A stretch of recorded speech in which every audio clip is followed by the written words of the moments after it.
Some other great features in this one, if you are teaching probability, we often go for our dice and our spinners, both of which are available in pencil spaces, again live. If I bring you to the dice first, I could draw a little table here. I could have it pre-ready. So we have 1, 2, 3, 4, 5, and 6, and we have a number. And Michael, will you roll the dice for me? Let's see what we get. Okay, so we've got a 5, so I can put a mark on the 5. You roll the dice again for me. We've got a 6 this time, and again, 4. We can keep rolling. What we can also do is,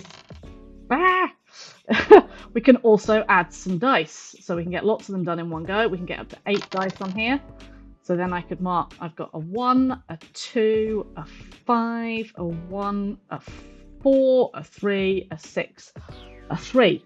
Michael could then roll again for me. Michael could roll this lots of times. I mean, we've got 8 there. We can do 8 lots of 8. We get 64 pieces of data. And we'd hopefully be able to see for our students that we would get close to an even distribution of things because we know it's a fair dice that we can do it with. We could also do relative frequency from this. So if this is the rolls that I've got, how likely am I to have a 5? Well, I've got 6 5s so far out of, and see how many rolls that we've done.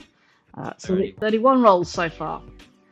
Okay, not such a nice number to cancel down, but we can quite quickly explore some probability concepts with our students on this one. And we can also go up.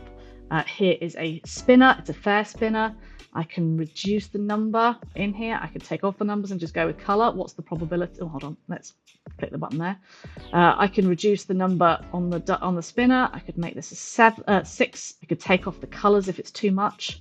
So what would be the probability of getting a 6? I've got one option, 6. I could spin my spinner and again do the same distribution idea using the spinner or the dice. So lots of interactive options there.